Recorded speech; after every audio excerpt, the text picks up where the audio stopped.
Hello बच्चों, पिछले video में मैंने आपको व्याकरण का सिलेबस दिया था। उसमें सबसे पहला टॉपिक हमारा है रचना के आधार पर वाक्य भेद, जो आज हम पढ़ने जा रहे हैं। सबसे पहले हमें ये जानना होगा कि वाक्य का स्वरूप क्या होता है। कि जब भी हमें अपने मन की बात दूसरों तक पहुंचानी होती है या किसी से बातचीत करनी होती है तो हम वाक्यों का सहारा लेकर ही बोलते हैं। कहने का मतलब है कि यदि हमने अपनी बात करी है तो या तो हम उसे मौखिक रूप में समझाएंगे या लिखित रूप में समझाएंगे, और जब हम मौखिक रूप में बोलते हैं तो वो बोलकर कही जाने वाली है। ये सारी चीजें हमने कब पढ़ी होंगी? जब आप छोटी क्लास में होंगे। अब यहाँ पर यह है कि हमने अपने मन की बातों को दूसरों तक पहुंचाना है, तब हम बात करेंगे और वो बातचीत करने में किस चीज का सहारा लेंगे? वाक्यों का सहारा लेते हैं। अब वाक्य की परिभाषा: ऐसा सार्थक शब्द समूह जो व्यवस्थित हो तथा पूरा आशय प्रकट कर सके, वाक्य कहलाता है। इसको ऐसे समझ सकते हैं कि इस तरह का एक शब्द समूह जिससे कि हम उसको व्यवस्थित करके अपनी पूरी बात को कह सकें। अगर हम ये कहें कि हमको कमल बोलना है, लेकिन कैसे बोलेंगे? कै मैं ले कर दिया, तो वो क्या एक सार्थक है? नहीं। जब तक हम उसको नहीं जोड़ेंगे तो वो शब्द बनेगा, लेकिन हमारा राष्ट्रीय पुष्प क्या है? अगर इस तरीके से बोलते हैं तो वो एक सार्थक रूप दे रहा है हमारे वाक्य को, इसीलिए वो वाक्य कहा जाता है। वाक्य के भेद: फर्स्ट है सरल वाक्य, संयुक्त वाक्य और मिश्र वाक्य। वाक्य का पहला भेद सरल वाक्य। किसे कहते हैं सरल वाक्य? सरल वाक्य में एक ही क्रिया होती है। सरल वाक्य स्वतंत्र रूप से प्रयुक्त होने वाला उपवाक्य है। अब हम इसको समझ सकते हैं कि कहते हैं ना, कोई भी चीज सरल है, यानी उसमें कोई भी हेर फेर या उतार चढ़ाव नहीं है। तो ये वाक्य जो है वो इसी तरह के हैं। क्यों? क्योंकि इसमें वाक्य में केवल एक ही क्रिया होती है। ये इसकी पहचान है कि यदि आपके सामने एक वाक्य लिखा है और जिसमें एक ही क्रिया की जा रही है, इस तरह के वाक्य को आप सरल वाक्य कहेंगे। उदाहरण है, सभी आंदोलनकर्ता शांतिपूर्ण प्रदर्शन कर रहे थे। अब यहाँ पर सभी आंदोलनकर्ता ये क्या है? उद्देश्य है, और शांतिपूर्ण प्रदर्शन कर रहे थे ये विधेय है। समझने के लिए कि ये जो है आंदोलनकर्ता, ये हमारे कौन है? कार्य को करने वाले हैं, यानी कर्ता हैं, और शांतिपूर्ण प्रदर्शन कर रहे हैं, विधेय यानी ये क्रिया है। आंदोलनकर्ता क्या काम कर रहे हैं? प्रदर्शन कर रहे हैं। अब आपको समझ में आ गया होगा कि सरल वाक्य क्यों कहा गया। कि सीधे शब्दों में हम कह रहे हैं कि सभी आंदोलनकर्ता शांतिपूर्ण प्रदर्शन कर रहे हैं, केवल एक ही क्रिया कर रहे हैं यहाँ पर, जबकि बहुत सारे लोग हैं लेकिन क्रिया उनकी एक है।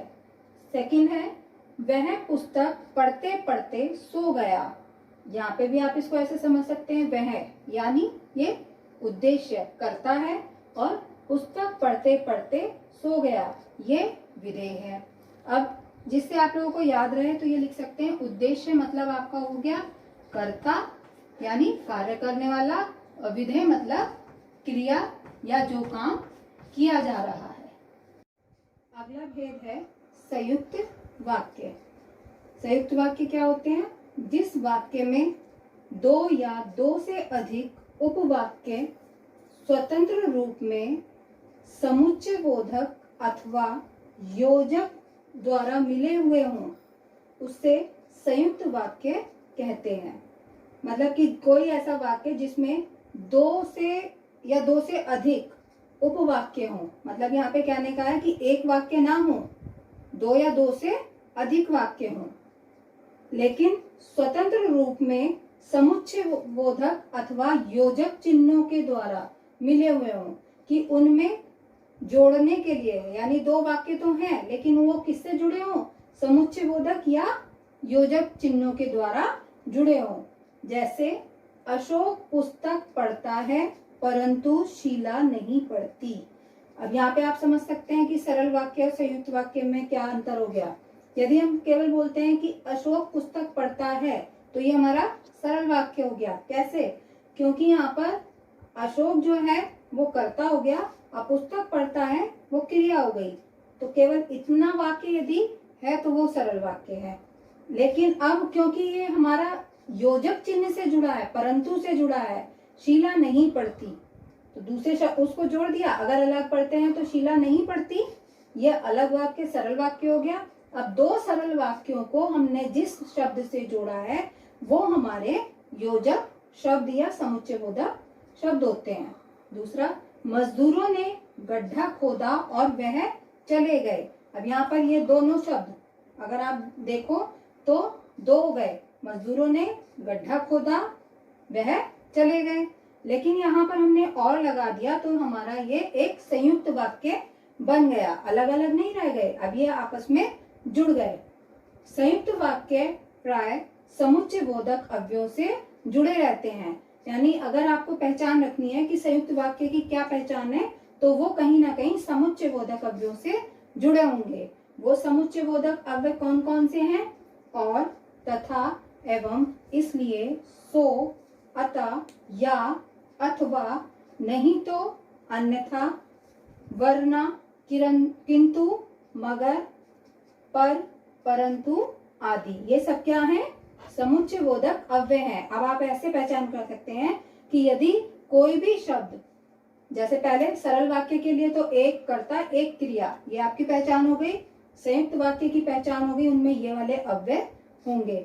जिनमें ये अव्यय लगे होंगे तब आप आसानी से पहचान सकते हैं कि ये हमारे संयुक्त वाक्य हैं। अगर कहा जाता है कि सरल वाक्य को संयुक्त वाक्य में बदलिए तो आप सीधे से बदल सकते हैं इसी तरीके से कि अशोक पुस्तक पढ़ता है परंतु शीला नहीं पढ़ती। ये वाक्य लगाने के बाद आप सरल वाक्य को भी संयुक्त में बदल सकते हैं। बच्चों, वाक्य का तीसरा भेद है मिश्र वाक्य। मिश्र वाक्यों में एक उपवाक्य तो स्वतंत्र उपवाक्य होता है तथा शेष उपवाक्य स्वतंत्र उपवाक्य पर आश्रित रहने के कारण आश्रित उपवाक्य कहलाते हैं।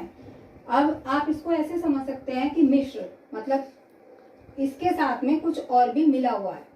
मिश्र को मिश्रित वाक्य भी कहते हैं। मिश्रित क्यों? क्योंकि इसमें एक वाक्य तो हमारा स्वतंत्र होता है और दूसरा उसी के ऊपर आश्रित होता है, इस वजह से इसको मिश्र या मिश्रित वाक्य कहते हैं। जैसे ये मैंने आपको कुछ उदाहरण दिए हैं, अलग अलग कर दिए कि स्वतंत्र उपवाक्य और आश्रित उपवाक्य, जिससे आप आसानी से समझ सकते हैं। मैं उस लड़की से मिला था जिसकी किताब खो गई। अब यहाँ पर ये तो स्वतंत्र है अपने आप में कि मैं उस लड़की से मिला था। आश्रित क्या है? जिसकी किताब खो गई, यानी किस लड़की से मिला था? जिसकी किताब खो गई थी।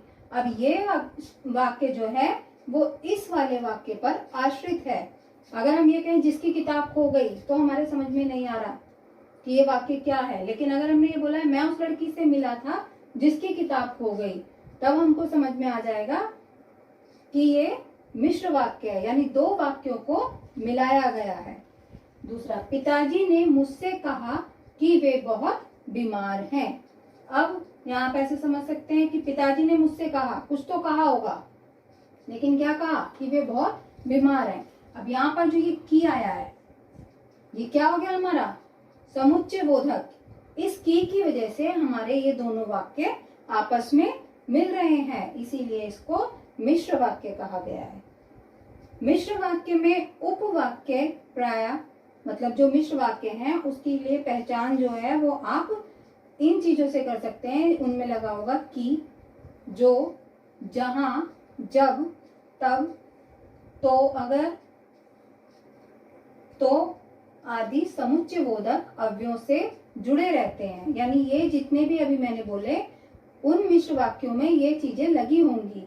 मिश्र वाक्यों में आश्रित उपवाक्य वाक्य के आरंभ, मध्य तथा अंत तीनों ही स्थान पर आ सकते हैं। ये सारे तो हमारे लगे होंगे स्वतंत्र वाक्य में, उपवाक्य में, लेकिन जो हमारा आश्रित उपवाक्य है उसके अंदर अगर लगे होंगे तो ये वाक्य के आरंभ में भी आ सकते हैं, मध्य में भी आ सकते हैं और अंत में भी आ सकते हैं। इसके लिए मैं आपको उदाहरण दूंगी। जैसे आरंभ में किस तरह से लग सकता है, जो लड़का आया था वह बहुत बीमार है। अब वो जो शब्द जो है वो पहले आ गया, यानी आरंभ में भी आपका लग गया। मध्य में वह लड़का जो कल आया था वो बीमार है। अब वो जो उसके बीच में आ गया, वह लड़का बहुत बीमार है जो कल आया था, यानी अब ये अंत में आ गया कि वह लड़का बीमार है जो कल आया था। अब आप समझ गए होंगे कि रचना के आधार पर हमारे कौन कौन से भेद हैं। मैंने उनको बहुत ही आराम से आपको उदाहरण के साथ समझाया है। और लास्ट में ये चीजें आपको याद रखने की है कि कौन से वाक्य को उनकी कौन सी पहचान से आप उसको पहचान सकते हैं।